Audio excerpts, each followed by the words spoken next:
बहुत बहुत शुक्रिया जनाब नासिर सिद्दीकी साहब। मैं इसके बाद आपके और हमारे कायद जनाब इम्तियाज़ अली साहब से गुजारिश करूँगा कि वो ज़ोरदार तालियों के साथ आप उनका इस्तेमाल करें। साहब से दरख्वास्त।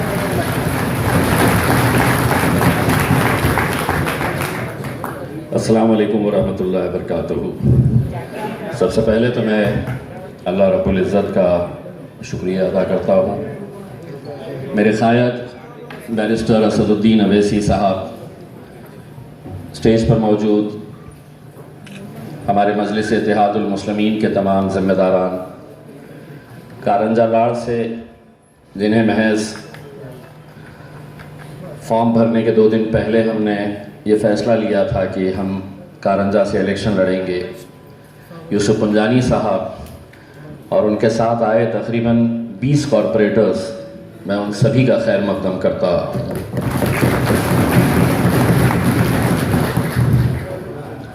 घर से निकल रहा था तो पुंडलिक नगर पुलिस के कांस्टेबल खड़े थे।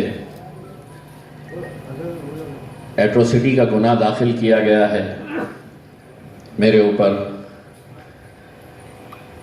पुलिस की तरफ से एक और केस रजिस्टर किया गया इलेक्शन के दिन का। यकीनन मुझे मालूम है ये वो समझ रहे हैं कि ओहदा चले गया तो हम डर जाएंगे। लड़ने वाली जमात का नाम मजलिस इत्तेहादुल मुस्लिमीन।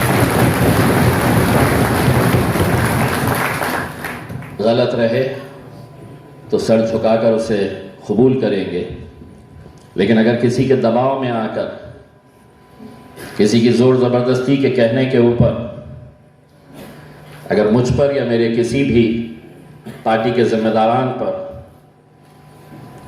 अगर इस तरह का रवैया अपनाया गया तो हम बंद हॉल में भी जलसे लेते हैं और जब रास्ते पे उतरते हैं तो उसमें भी कोई कसर नहीं छोड़ते हैं। इस इलेक्शन में बहुत कुछ देखने को मिला।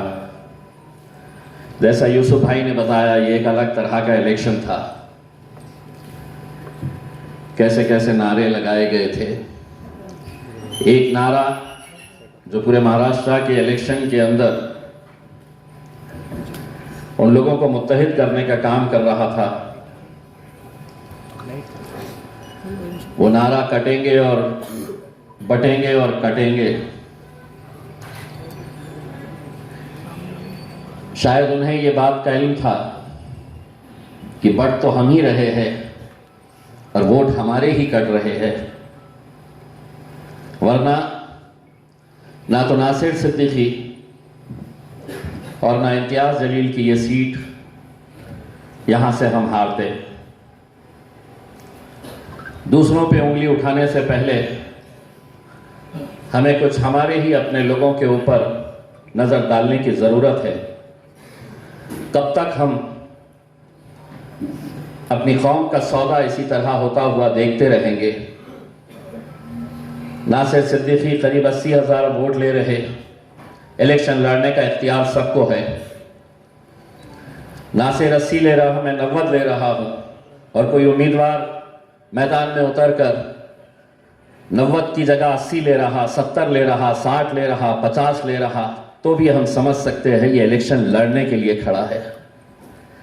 लेकिन 90,000 वोट हम ले रहे और बाकी के 13 उम्मीदवार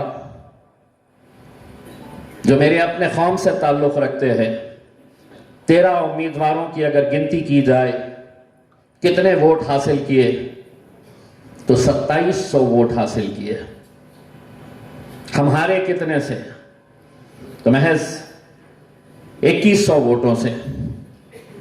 60 वोट, 80, 150, 200, इतने वोट। आखिर इनके होर्डिंग्स कौन लगा रहा था? इनके जलसों में 200 खवातीन, इनके रैली में कौन भेजा जा रहा था, किसे भेजा जा रहा था? इनके रिक्शे कैसे दौड़ रहे थे? कौन दौड़ा रहा था? मैं उस वक्त भी चीख चीख कर यह कह रहा था कि यह सारा पैसा भारतीय जनता पार्टी की तरफ से यह तमाम उम्मीदवारों को दिया जा रहा था, और आखिरी के 3 दिनों के अंदर वो उम्मीदवार जो बड़ी बड़ी बातें करते हैं हर दूसरे तीसरे दिन, उनको पैसा इसलिए दिया गया था कि इलेक्शन के दिन दोपहर में 3 बजे के बाद मजलिस के जो गढ़ है, मजबूत इलाके हैं, वहां पर जाकर माहौल खराब करो। कभी इस बात के ऊपर गौर करिएगा, सोचिएगा कि हम कहां जा रहे हैं। जब जवाहर नगर पुलिस स्टेशन के बिल्कुल सामने भारतीय जनता पार्टी के दफ्तर में, उस दफ्तर के अंदर जब रेड हैंडेड जब हमारी टीम वहां पर पहुंची, तो बड़े अफसोस के साथ यह कहना पड़ रहा कि महज 1,500 रुपया हासिल करने के लिए बुर्का पहनी हुई हमारी माएं और बहनें उस दफ्तर के अंदर पाई गई। हमारे ही किसी नौजवान को यह जिम्मेदारी दी गई थी कि जितनी तो मुसलमान औरतों को यहां पर लेकर आएंगे, 500 रुपये कमीशन दिया जा रहा था। 1,500 रुपये वोट खरीदने की कीमत दी जा रही थी। इख्तिलाफ आपका मुझसे हो सकता है, इख्तिलाफ नासिर सिद्दीकी साहब के साथ हो सकता है, लेकिन 5 साल जो कौम का इतना बड़ा नुकसान किया गया है, उस दौर के अंदर जहां पर चुनकर आने के फौरन बाद भारतीय जनता पार्टी के कुछ नेता किस तरह की बयानबाजी कर रहे हैं,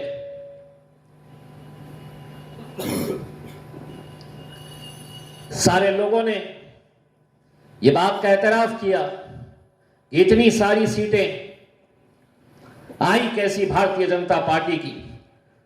कोई ईवीएम पर सवाल उठा रहा, आखिरी घंटे में जो वोटिंग में धांधलियां की गई, ये सवाल उठाए जा रहे। इसको डाइवर्ट करने के लिए बड़ी ही चालाकी के साथ अजमेर शरीफ की दरगाह का मुद्दा लाया गया और मीडिया से कहा गया कि अब इलेक्शन की बेईमानी के बारे में चर्चा नहीं होगी, अब अजमेर शरीफ की दरगाह चर्चा का मुद्दा बनाया जाए करके। मैं उस हुकूमत से यह कहना चाहता हूं, किराड़पुरे की राम मंदिर को बचाने के लिए अगर इम्तियाज जलील जा सकता है, तो अजमेर शरीफ की दरगाह बचाने के लिए भी हम जा सकते हैं।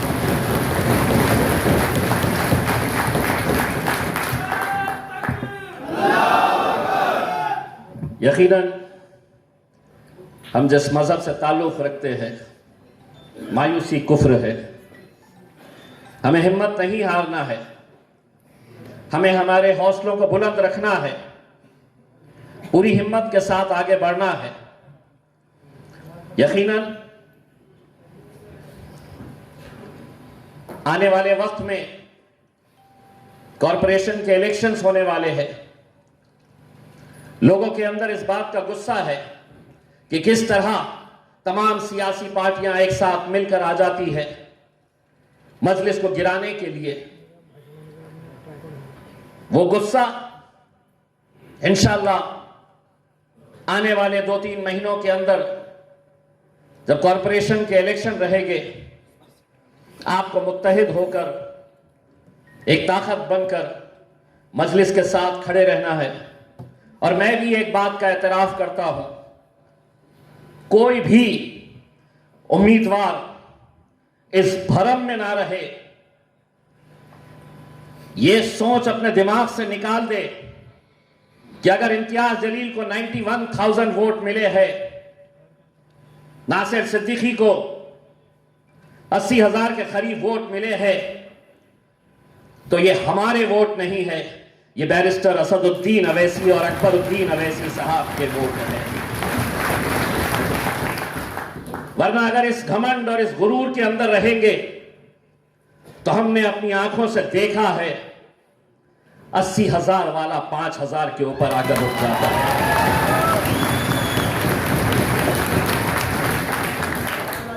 ये मोहब्बत यकीनन असद साहब, अकबर साहब, जिस तरह की मेहनत दोनों भाइयों ने मिलकर पूरे महाराष्ट्र के अंदर की,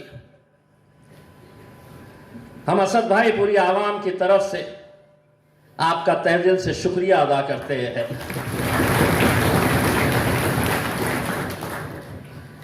आने वाला वक्त मजलिस के लिए अच्छा वक्त रहेगा, मजबूती के साथ आगे बढ़ेंगे। आज गिरे हैं, फिर उठेंगे, फिर खड़े रहेंगे और अब चलेंगे नहीं, दौड़ेंगे इंशाअल्लाह। बहुत बहुत शुक्रिया।